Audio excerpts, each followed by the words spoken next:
What does it really take to be a masculine man in a world that seems to be godless, full of broken fathers who are living out a life of counterfeit masculinity?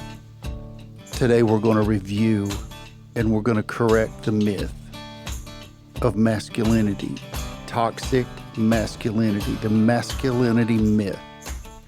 We're going to tear it apart today. We're going to debunk the myth of toxic masculinity and draw attention to the fact that there are millions of men who live, eat, and breathe and pursue biblical manhood, but not alone, in groups, in packs, in tribes.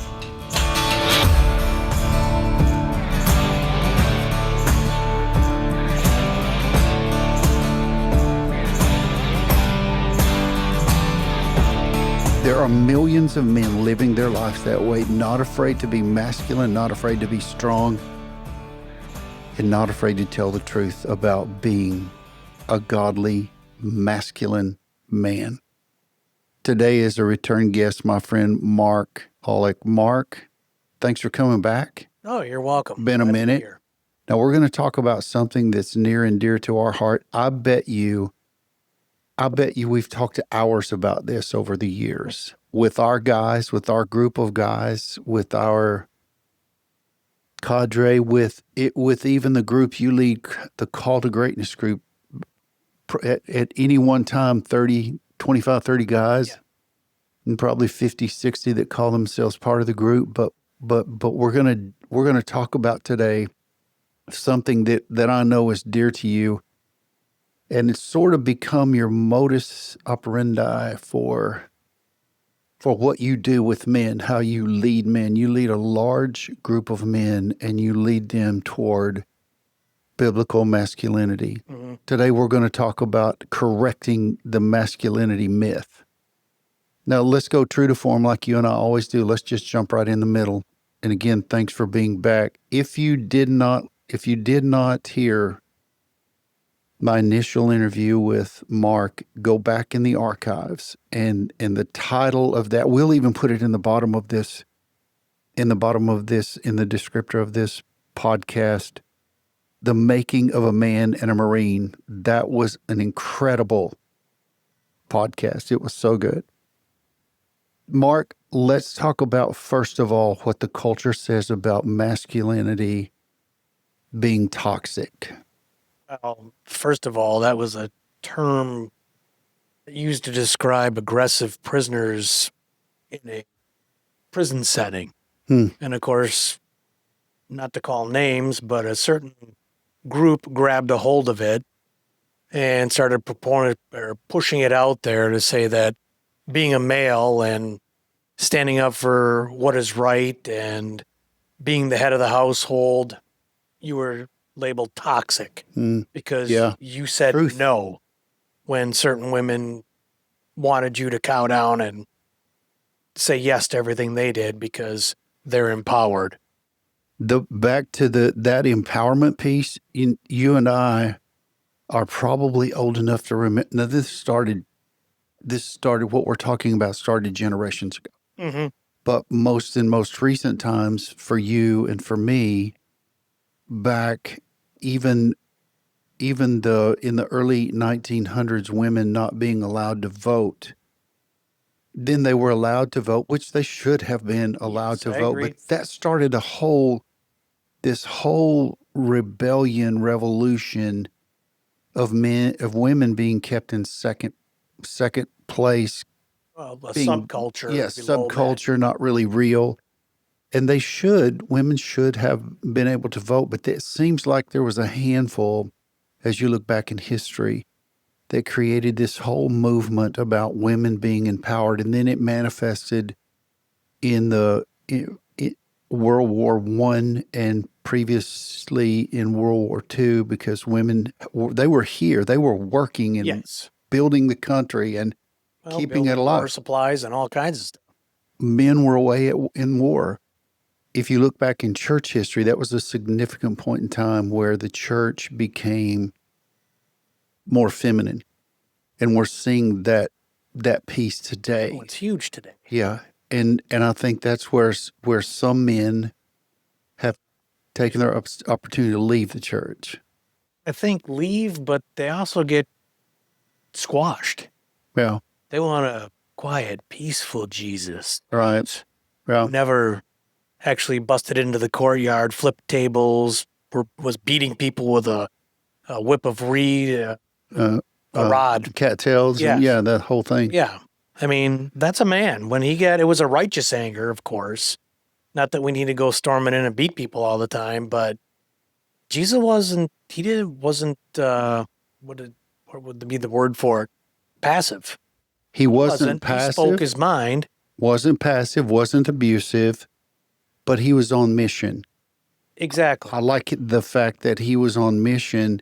And when we look back to where this all got started, we drift into the 60s and then the whole burning the bra and becoming independent. And it seems like that, and not to over spiritualize everything, but it seems like the enemy has tried to divide, has taken the same thing that happened in the Garden of Eden and manifested that and amplified that to push and separate men and women in unity and working together. Well, how do you destroy the family? You just split it apart. Yeah. There was nothing wrong with the nuclear family. I Yeah. mean, you look, and it doesn't matter white, black, brown, whatever color. I mean, the opposition, the devil has been working against the family as a whole for a long time. Truth. And I'm not saying we'll go back to what we were talking about before, the alpha male, the alpha male, the alpha male. Right. It's like, it's not a gorilla thumping his chest, because recent research came out, the alpha wolf, you find him at the back of the pack, making sure that everybody else is being taken care of. And you and I were talking about the alpha gorilla. His job is to protect and keep the younger males under control. There's also been studies about bull elephants. If you kill the lead bull, there's no mature male around to instruct the younger bulls. That's a great and story. they run rampant because women or the female elephants cannot control them. It's the same thing with humans. It takes a special role as a father to instill certain aspects in young men. It's take risks, but be held accountable. Mothers enmesh boys, which means they never have to grow up and take responsibility or anything. And you wonder why they sit at home nowadays, eating pizza and playing video games, and you can't get them to even take a shower or clean up after themselves. There's this whole fatherless thing has really messed a lot of things up, and even in this toxic, it almost seems like that with the void of actual true godly, biblical, strong men, when they were absent, it seems like that the culture took the place of fathers and began to speak into radicalizing the void of men. And then I think watching the life of my mom and a couple of my sisters, they were single moms and they were trying to raise kids alone, and the struggle that they had just trying to keep the house together. So for a mom to try to, first of all, a mom can't be a father to a son. True. And for her to try to make that and keep all that together, it's not hard to see how this whole toxic masculinity thing moved into picture, because men were disappeared for a time or didn't take their rightful place in society and in culture. Yes, I would say they kind of walked away from it. Yeah. And it's gotten really bad over the last decade. This whole, we got modern media spreading a false picture as well, where, no offense, and I think even psychiatrists or doctors of the brain would agree, men handle stress at a different level than women. And I'm not saying all stress is the same. There's different stresses. Sure. I'd lose my mind if I was home with raising kids. Sure. Running around screaming and that's a gift stuff. for women to do that. But there's it Or is. dads. But that's what I mean. There's separate levels of being able to do that. Sorry. It's like there's different stresses at home than there is at work. And we used to talk about this too. It's like, what does a man say when you go, "Hey, Barry, how was your day?" Good. Good. You could have the worst day of your entire life. That's how how was your day? Good. And if you get a wife or a good woman, they handle it totally different. They'll tell you exactly what they're feeling, what they're thinking. We don't. I heard a thing the other day. It said, "How do you know that a dad is under stress and overwhelmed?" What? And The right answer? and you don't. You don't, because he hides it. Yes. Right. And I think that it's been easy for dads to disappear. Well, and that's part of this masculinity piece, I think. I think the easy part for men to disappear is because culture is saying you no longer can be a man and stand up and be counted as a man. Now, when I say that, it's not like thump your chest like I was talking before. There's responsibilities that come with it. Like Christ is the head of the church. That's the way the male is for the head of the household, which means being the head, you're the provider, you're the protector, you're going to lay your life down for your family. And sometimes when you're the head, you have to make tough decisions that people aren't going to like. But it's for the best interest of the family. I think we've come far enough down the path where we want instant gratification. And feminism has pushed the boundary to the point now where I'm going to point my finger, and you guys can't see this, but the man is responsible for my happiness as a woman. That's not the way it goes. We're responsible for our own happiness.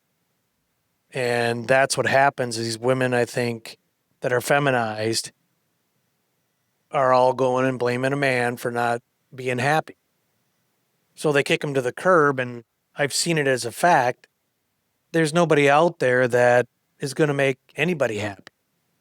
You're losing a good man because you're dumping everything on him instead of taking responsibility as you say you are, taking on a male role, if that makes sense. I'm with you on that, and I think that the imbalance, we're talking about how it should be. Like, we believe that men should exhibit the fruit of the Spirit, should exhibit the characteristics that Jesus mentioned on the mountain, the Sermon on the Mount, to be merciful, peaceful, peacemakers, to be kind, loving, to exemplify the life and ministry of Christ to our family. But there's some elements that society has placed on men that I think it clutters and suppresses the charge of God to Adam in the garden. Now, the same charge God gave to Adam in the garden is the same charge he gave you and me, and any dude listening that's a dad and a husband. But I think some of these nomenclatures, some of these descriptors that were placed on men have just, to your point, shut men down. Like, we know we can sit here and we can call names and on own fingers of guys who are just shut down. Yes. And they've given up. But to squelch that even further, there's always this confusion piece with the enemy, that there are some obnoxious men who are narcissistic swine who exhibit this kind of stuff, and they don't live godly lives at all. They don't love even themselves. So they exhibit this dominance-focused, emotional, repressive stuff. That I think men who grew up without dads, and there's probably more now than ever, who weren't trained how to be men, fall into the traps of yielding to their insecurities and inferiorities. Definitely, And they become yes. Well, we call them a beta male. Beta male. They become aggressive. They misuse authority. They avoid responsibility. They despise weakness. Now, you and I despise weak men, but we don't despise the man. We despise the weakness. Exactly. Yes, I would agree. Stronger, because God created them to be. Well, and even your definition of strong doesn't mean you got to beat everything up. I mean, we were called to love. And that's a hard concept for men to actually wrap their heads around. You know, you got agape love, phileo, and what was the third one? Eros. They all got different meanings. And that's the great thing about the Greek language. Mm-hmm. It's more descriptive than our current language. Yeah. And as males nowadays, we're afraid to show love or even signs of emotional, like brotherly love. You know, I'm big into hugging now.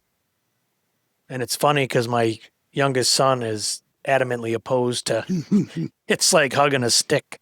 Yeah. But, and you know, you keep doing it. He's breaking. That's the young Marine. Yeah. That's the young Marine. So let's look. I want to call some of these out to you. Some of these toxic masculinity traits that I agree that these are the wrong traits to exemplify. These traits are rooted in the cultural distortions and sinful patterns of male behavior. And we don't concur with that, but we do believe, before we get into this list, you and I and our cadre, our guys we run with, we believe that we're to be strong, courageous, faithful, to lead our families, to protect them, but not to be doormats, to lead the way that the Father would have us lead our families, first yielded fully to Him and His will. Like the Father's role on earth to His kids is to be the exact representation in imitation and form as their relationship with God the Father, yes. Right? Mm-hmm. And to emulate the life of Jesus, to imitate that with our children. So when we talk about some of these things, clearly, this is not the way we treat our families. Let's look at a couple of these. I mentioned a couple of them a while ago, but one of these cultural idioms for toxic masculinity is a distortion of fatherhood. Like a father that despises weakness. What child is not weak that you have to nurture? They're all weak and they need to be nurtured. I was a prime example. You know, I mean, I only did things that I thought would please my dad. And after I didn't get any, hey, that was good or this, I basically threw them away. And I became even more resentful towards my dad because of it. And that didn't show me how to father at all. So if we took that, just that piece there, like that whole piece, and fast forwarded that would be a key indicator of a young boy is on the pathway to being toxically masculine. Yes. Like, we're taking a sidetrack here that I didn't intend, but this is really good. So fathers become more of an important play here in a boy's life. Definitely, because once again, my example. I joined the Marine Corps to become tough and become a man, because who's tougher than a Marine? You know, and that's why I went. I literally went so I could get out of boot camp, come back bigger, stronger, tougher, stand up to my dad, and probably beat him in a physical fisticuffs is what I was going to do. Yeah. And it's more involved than him not showing up to baseball games. I got it. I mean, physically, he wasn't abusive. He was scary because he drank too much. But verbally, I mean, you talk about a giant or David and Goliath, your father's Goliath. And I was David, except I didn't have the Lord in my corner. So he was constantly beating me down. So that the intimidation, the manipulation, the emotional suppression, the emotional diffusing you from healthy emotion. Never building you up. Right. So we could see how how toxic masculinity could come into play here without a guy, without having a dad. Yes, because then I went into the Marine Corps, and all of a sudden, started eating, physical, lifting. They taught me how to kill. I was in infantry, and that's what every Marine has got an innate sense of violence. They just really play it controlled. out. And then you just let me loose from 17 all the way up to 23.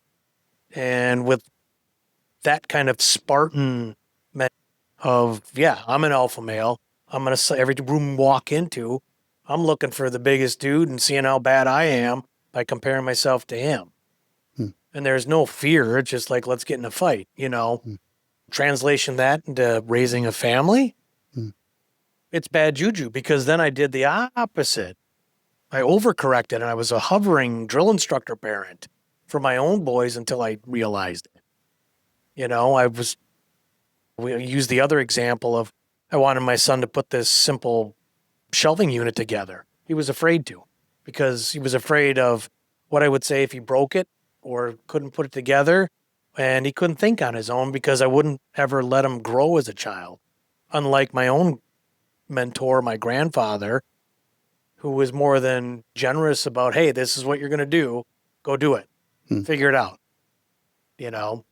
So really this toxic masculinity goes far more beyond just these little subtitles that culture gives, and also not to underestimate and undermine the suppression of biblical manhood. If you can call all men toxic, then you could suppress biblical manhood, because masculine men who love Jesus, most of the ones I know, not all, but most of them are very strong. Oh, definitely. Very strong. And we're not talking your 6'8" Herculean bodies. It's mentally strong, I think, is a lot more strong than physical strong. Mental, spiritual, emotional. Exactly. And with this whole emotional piece, like we've been talking about, if you look at all of these toxic masculinity examples or elements here, and there's many more than what I just mentioned, it's not hard to see that if you see a man, observe a man who is by definition and actually toxically masculine, pretend, you can almost bet that they're emotionally, mentally, and spiritually weak. Well, they're a mess. Yeah, they're a wreck. Yeah, out of original design, they're not working properly. Exactly. It's like the timing in a car. It's misfiring, so you're never going to get top performance out of it. That's a good analogy. That's fire right there. And with Called to Greatness, I've met with a lot of guys, and it's amazing to see, like a compass, all of a sudden their compass is next to a piece of iron, so it's not showing you true north. They get in touch with God and they start correcting, and boom. And to see these guys, I guess it is a physical change, because you can see it in them. They become emotionally healthy, spiritually healthy, manly healthy. I've noticed with some of the guys that we're talking about, there's a confidence there that you didn't see before. It was pseudo confidence. It was masquerading. That, or they were hiding behind either marijuana, alcohol, or some other kind of excessive vice. Yeah, the chewables, the well, it's not alcohol. even that. I mean, physical activity. It's just something to hide behind, or take away the lack of Jesus, I guess. Because I like to say that there's a hole there in almost every male, and it's a Jesus-sized hole that only Jesus can fill.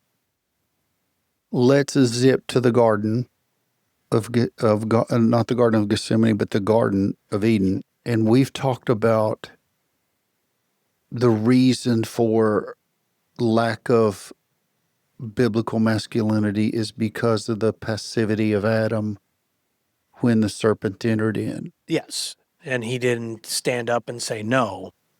And You know me, I'm a blurry kind of guy. Yep, I I'm like with that you. side of the Blurry Bible and creatures, not a the paid spiritual stuff. advertisement. You bet. Not a paid advertisement.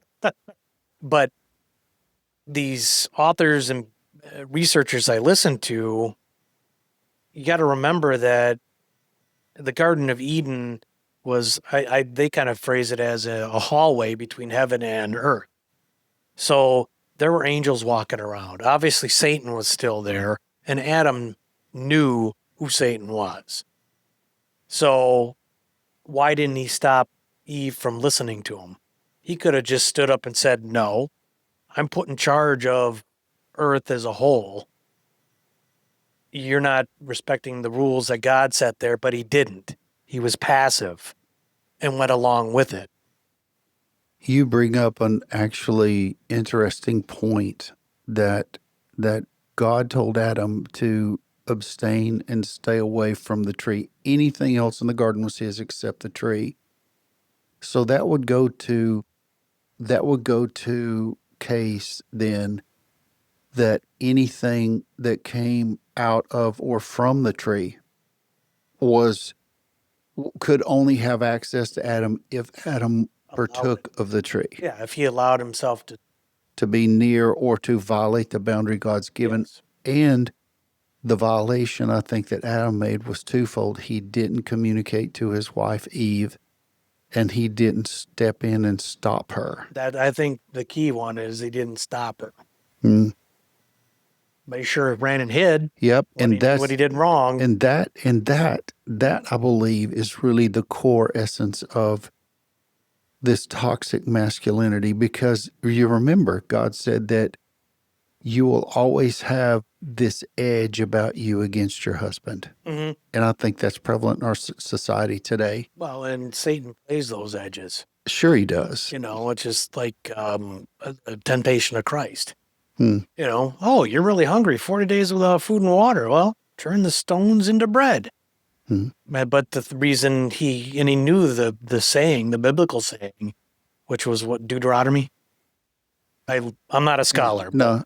But the point is the devil knows it. You won't live by bread alone. But Jesus gave the actual words of the Bible, not a twisted plan. Right. So I think we've hit on something here, some enlightenment for people about toxic masculinity. It's what culture says is that's just a distraction. I think the bottom line is the passivity and the aggression of not living up to God's full design for man and for woman. True. And I like, it just crossed my mind. It's like people always go, it's so hard. I go, it's not really hard.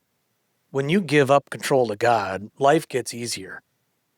You tend to give up your vices. That's hard. I'm not lying about that. But I've known people that use marijuana as a crutch, an excuse, and now they gave it up and gave everything to God. Not that it's going to make everybody or, roses and rainbows, but life gets easier when you give things to God. And I hope that makes sense to you guys out there. No, I'm with you, and I'm sure it does, because there has to be coming to God. There has to be this humility piece.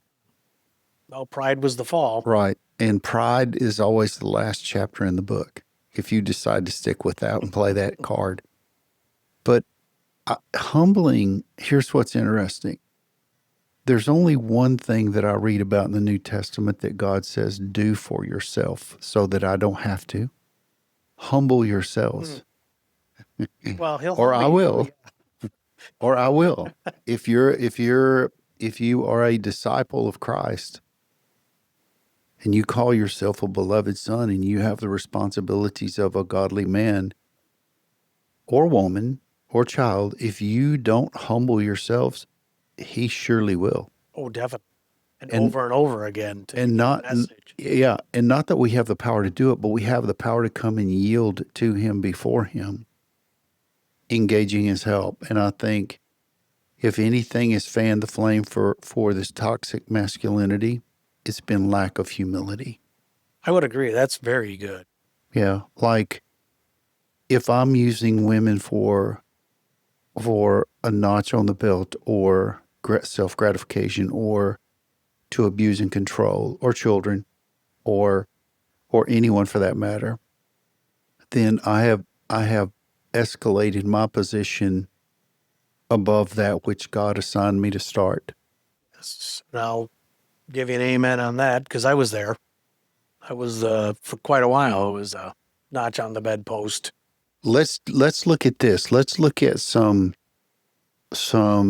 biblical masculinity pieces to wind this up. We don't have to hurry through this, but I want to draw attention to the elements of biblical masculinity and to define biblical masculinity. It just doesn't.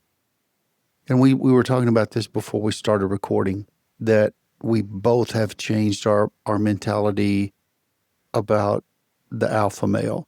I'm no longer an alpha male guy, but I'm a biblically masculine man, which Jesus was the ultimate masculine man. He flipped tables when he had to. He healed the sick.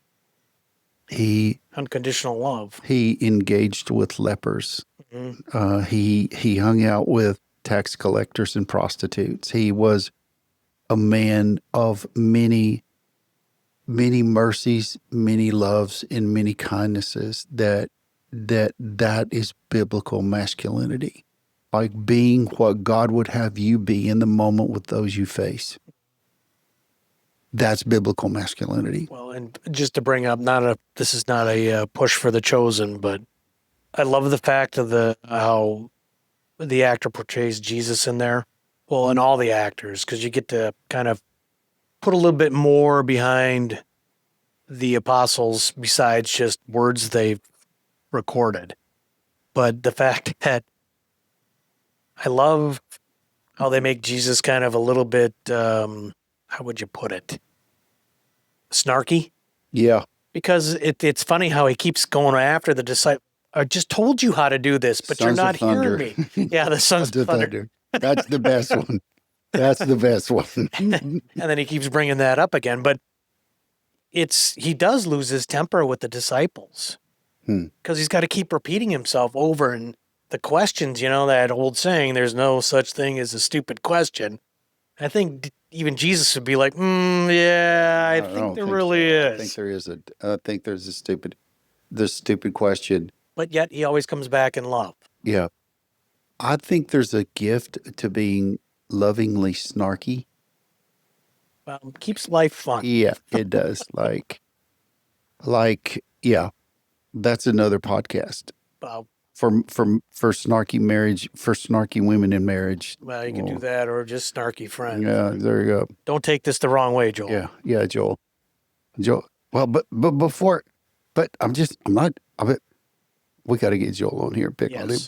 So let's talk about some biblical masculinity elements. And I just want to run through some of these because they are quite the opposite of the toxic masculinity. In fact, they're in obvious and very discriminating contrast is a great word. You're clearly not. If you're not walking in this form, you're clearly not exhibiting biblical masculinity. The first is servant leadership. Servant leadership. Well, it's like we said, pride was the fall. And if you're serving and leading, you're giving of yourself. And I'll preface that too, is servant leadership is being a good father. Because you do. You're serving your children because, and contrary to popular cultural belief, we raise children to be independent and leave. Yes, please. Come on back for holidays or Sunday dinners. Love you to death, but you got to learn to survive on your own. That's the job of a good parent. Yeah. You know what? The last few weddings I've done, I've said to the couple, you this is your family now. We're all All of us here in this room or in this place, we're all extended family. You're your own thing now, and we're available to be part of your family at your invitation. I think that part of the dysfunction in many families, and this is on the man, that if he is not developing his own home, he will fall into that piece in that cultural mindset of acquiescing to everybody else. Well, if I remember correctly, you said that at the last wedding I did. I was at. I did. It's in your backyard, in your garage. Let's go to another one, emotional honesty. Very tough for men. Oh, hello. I mean, how many of us are honest even with ourselves, let alone emotionally honest with other people? Or even the guys that we hang out with. True. There's, Well, there's a facade sometimes, people. yeah. Here's another one, strength under control. That's meekness. Yes. And I love your definition when you gave the sermon on meekness, because the true definition is not what people think it is. No, it's a military term. Yes. Yeah, and it also has to do with the horses in warfare. And restraining. In restraining, constraint and restraint, and to execute hellfire and brimstone if you need to, when you need to, under the Lord's command. It's a protectionary thing. Yes.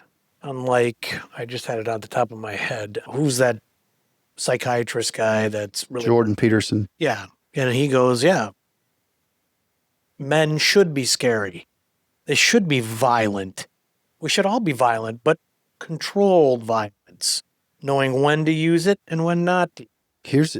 That's true. I saw this thing. I've got it. I think I sent it to you about an interviewer interviewed one of the most diabolical child predators in the nation. Yep. And what he looked for when he was going to abduct a child. And what he looked for, the number one thing he looked for was a weak father.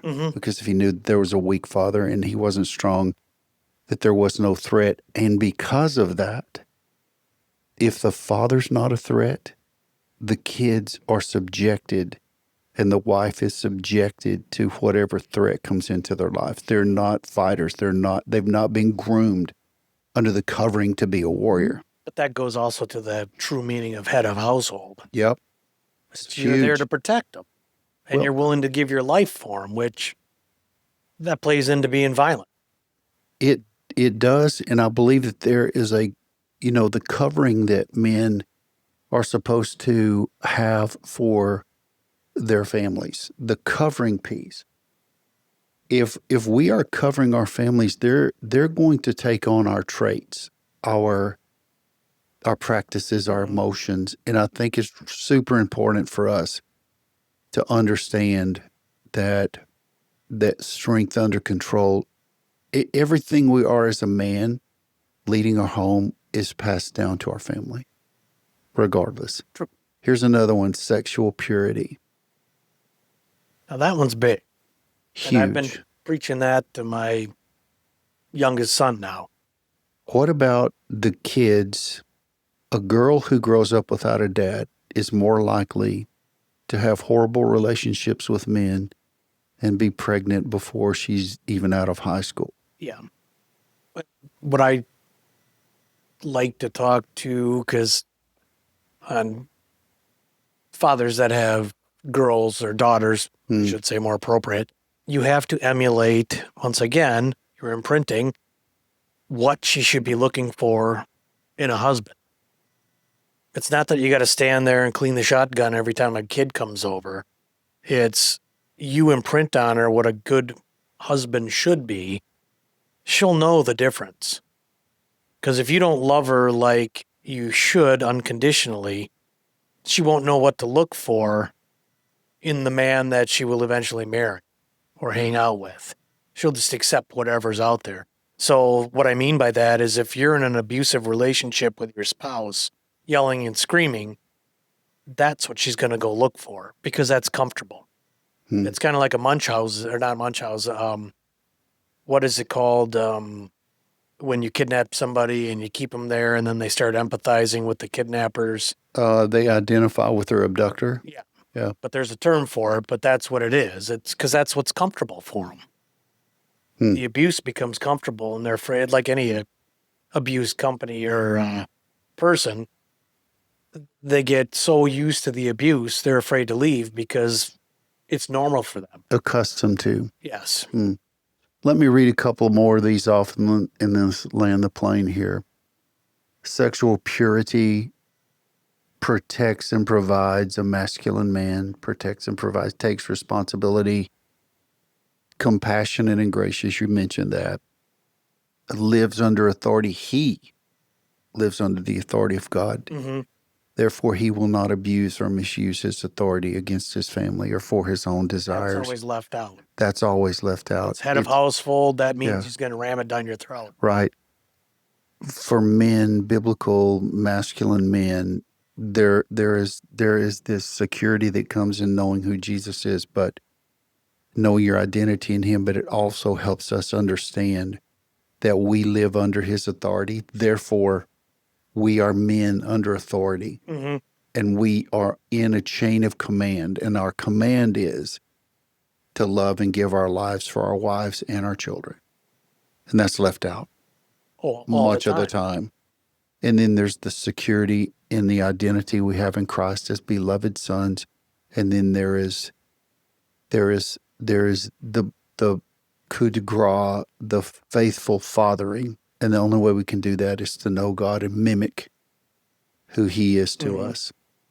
There's the danger. Well, back to you're held to a higher set of standards, which, if you're living biblically. We could go on about this. Oh, all day. All day. And we have. I believe the longest we've ever talked about this, I remember a 4-hour conversation in your garage. I mean, this is fun, but it's better with a few cigars and... There you go. Bingo. Listen, if this has caused a twinge in your heart or your conscience or your emotions have been tweaked a little bit, I want you to, first of all, make contact with us and let us be on your team and join you in your efforts to become a great dad. And also share this with someone else that you know, because I'm sure that you know somebody who has your same struggles. And if you would, hit us up on fatherseekers.org. If you need some coaching to define where you're at, or you just need a weekly encouragement, subscribe to Father Fuel. It's complimentary. It's to help you.